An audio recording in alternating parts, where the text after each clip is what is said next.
All right, the big week is here. The logos are on the field. Apple Cup time is here. And Pat, let's get right to it. I know there's a lot of news to talk about, but let's just talk about this week. Thanksgiving week, Apple Cup week, big game. Talk about the game. Well, being in Pullman this week, we have two Apple Cups going on with volleyball and football, and students are gone. So then it's a reminder of how important this rivalry is, because the energy level in our buildings is at its peak.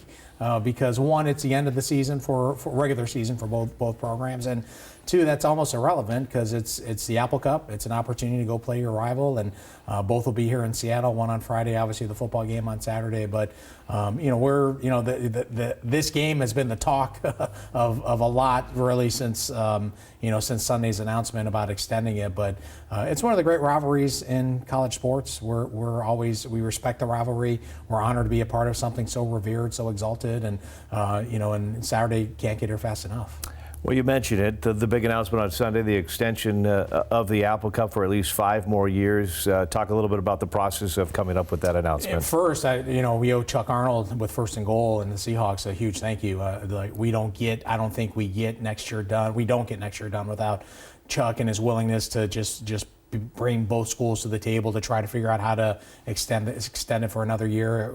As President Schultz and I spoke, we needed games in Pullman. So this was probably, what we would call a compromise to get to where we're at.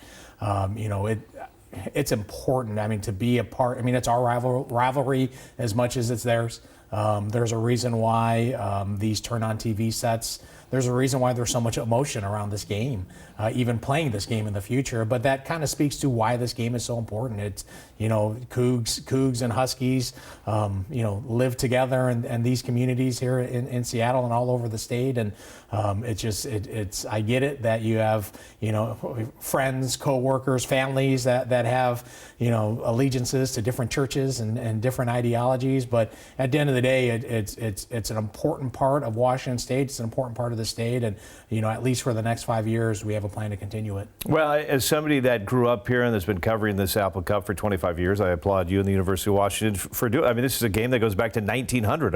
This is huge. I know it will be different. We may not have any snowballs unless the weather gets really out of sorts, but it's moving to September. But otherwise, it's pretty much the same game, alternating fields, except next year. Yeah, and you go back to 100 years. There's a lot of former players that have poured into this and have sacrifice, blood, sweat, tears, everything that go along with being a storied rivalry. So it's going to be different being earlier in the year, but time and change are a part of college athletics, and the Pac-12 will be no longer. That's probably the biggest change heading into next year. But I think all of us in and around the athletic program are happy that we can preserve this at least for a couple more years. And and I remind everyone, realignment and the changes in college athletics are going to continue.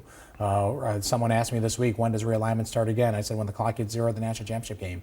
There's the tectonic plates beneath the surface of college athletics are unstable and continue to move. And this is just one of those things that as change continues to happen, at least we can preserve one of the great rivalries in college athletics. And with that, you kind of lead me into my next set of questions. Obviously, your football team, volleyball team are focused on this week, the next game. Let's go 1-0. That's the coach's mindset. An athletic director not only has to think this year, but you have to think next year and beyond. Yeah.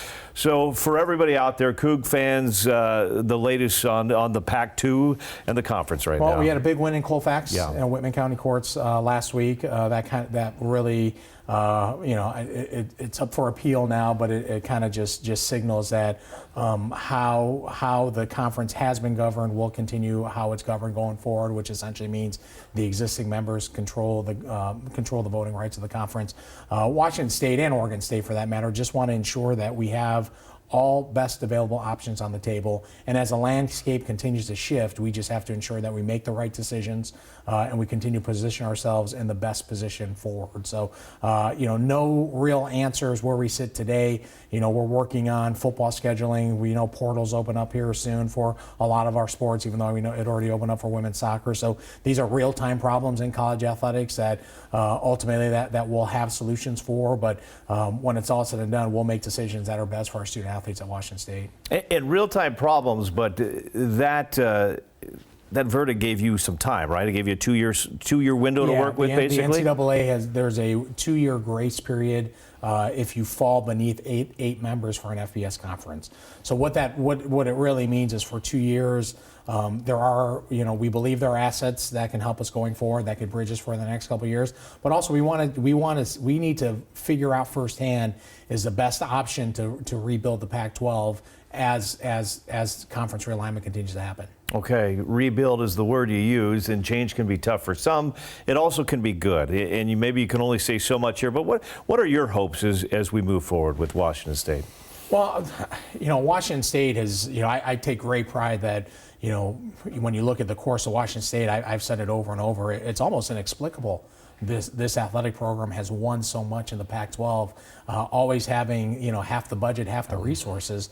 But it's really a tribute to all the people that have worn our jerseys and understand that, hey, this we may not be able to out-resource schools, but we can always out-people schools, and that's kind of been Washington State. We'll when we're united, it feels like it's an unstoppable force sometimes. So the wish going forward is, hey, our staff reminds me of this all the time that have been there longer than me, that nothing's really changed. We're going to go compete against schools that have more resources than us. We're going to have to go figure out a way to get the right types of young people that can be competitive on our campuses. We're going to have to go figure out a way to get the best coaches that can be successful on our campuses. And history has shown Washington State has always been able to do that. I was going to say, you mentioned figure out a way twice there, but it seems like the Cougs always seem to find a way. Yes. In your time in Pullman, what's the difference there that they are able to find a way in all these different sports?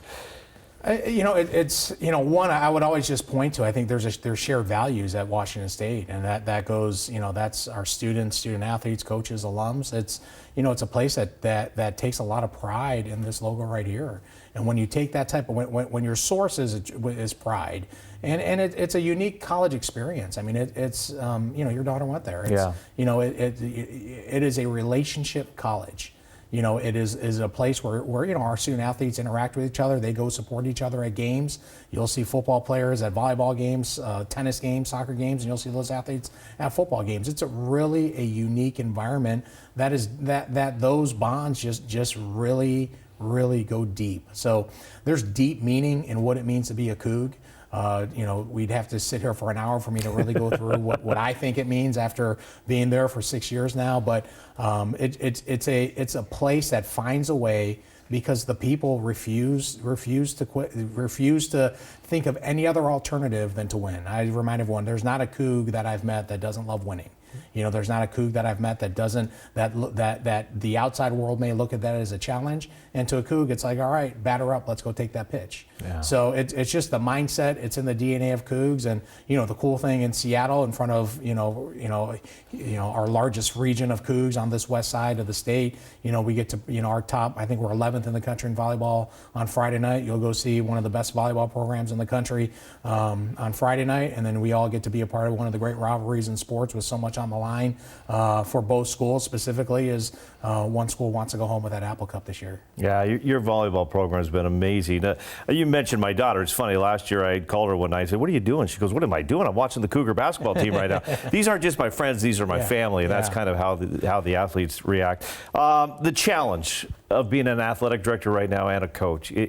We've heard it from a lot of people. Transfer portal, NIL deals, sponsorships. How tough is it right now, and can we sustain this with this going like this right now? No, the model is unsustainable. I'd argue it's broken beyond repair right now. Changes are coming on the horizon. President Charlie Baker, the new NCAA president, actually was in Pullman last Friday. I mean, he met with our student athletes and coaches, and he said it best. He's like, the one guarantee, as long as we stay on this current track, this thing is going to end at a certain point, unless we come with some real solution. So complicated, with all the revenue that's in the system now, the differences between, look on this side of the state, Seattle U and University of Washington are both Division I. Yeah. They don't have a lot in common other than they both share a city and they're Division I. So there's lawsuits on the horizon for the NCAA. There's this antitrust issue. There's the tampering, the tampering and the inducements that are going on with the transfer portal right now. So there's so many adjutants that are making this unsustainable. And we all got to figure out what's next for college athletics, because there's too much on the line here. That this this opportunity to earn a degree, commingle it with sports, all that comes with it, all that comes with, I mean, it's the life lessons, it's the adversity, it's all the wonderful experiences that being a part of a student athlete that we believe sets you apart, and give you an edge for the rest of your life. And man, if we lose that, that's another part of, the college experience that goes away. Yeah. Growing up in this great state, working here, going to school here, if you don't have Coug friends that went to Wazoo, then I say you're not getting out of your house or you're not going to work. Because I'm surrounded by a lot of people that went to Wazoo. There's so much pride. And I think whatever happens in the future, there's still going to be that pride. And you're not running for office. You're not running for athletic director. That job is yours. But to all the Cougs out there, if you could just speak to them, about just the future and everything's fine and we're going to be all right. If there's any fear from those fans, I mean, this is. I'm giving you the podium right now for all the Coug fans out there. I would say to all the Coug fans that are watching is the passion and perseverance that Cougs have for Washington State is really unquantifiable, and it's really what separates Washington State from any other school that is on the West Coast, that's in this region of the country, that really makes the Cougar experience unique. So there is uncertainty going forward. We're not going to shy away from that. But I do know that in my time at Washington State, man, once Cougs unite, it's a pretty special force. I mean, there's so many examples of where Washington State, it's like, that flag on game day every Saturday. I tell everyone it's a crazy alum who thought it'd be a great idea to wave a flag when they thought no one was watching, but then ends up the whole world's watching. It's watching Klay Thompson go win another NBA championship. It's the new CEO of Taco Bell, is a former student athlete of ours, played basketball. There's there's example of just passion and perseverance for really long-term goals. And when you talk about you're surrounded by Cougs, I'd sit there and argue they're probably the best people in your lives because they care about relationships, they care about each other, they care about making a difference, and all those values. Regardless if we're in the Pac-12 or whatever conference we're going to be, what it means to be a Coug, the values of being a Coug, those don't change. If anything, they will almost guarantee that we will survive no matter what the circumstances are. But on top of that, we'll persevere. Well, the Cougs are lucky to have you. So, Pat, thank you so much for your time. Ferdinand's, what's your favorite thing there you like to get? That's a good question. I guess I go with the cheese curds myself, but the cheese curds are great. But I guess I'm just old school. Cougar Gold is the best thing for me. Cougar Gold cheese, okay, all right. The habanero, I can do one piece, and then it just gets too hot. Thanksgiving Day, will you be celebrating in Pullman and then heading over to Seattle? Yes. What is the main dish that has to be there on the Thanksgiving Day table for you? So I'm a pretty horrible member of our household for 364 days of the year, but on one day a year, I carry the load in cooking. You do? Yeah, I do. Yeah, I do. So Thursday is that day for me. Wow. So. And what are you going to be cooking? Just we'll make turkey. I'll smoke it. Okay, I'll smoke it, turkey. It's Traeger, so you can just plug it in and go. So it's not like I'm like working with a fire. But we'll just do a traditional Thanksgiving. But it is the one day where for whatever reason I gotta go. Put up 50 points and put up a triple-double just so we all have a functional Thanksgiving dinner. There have been some losses, I will admit that, on Thanksgiving Day. Hopefully we can get through the day with at least a tie. Yeah. So a good week, good Thanksgiving dinner. Good thing is Thanksgiving will have no impact on Apple Cup outcomes. Okay. Yeah. And then Saturday you and Bill Stevens storming the field and hugging Jake Dickert. That's a perfect week for you guys? Exactly. Well, yeah, exactly. That would be the perfect week for Washington State, absolutely. Pat, thank you so much for your time. Appreciate it. Go Cougs. Thank you.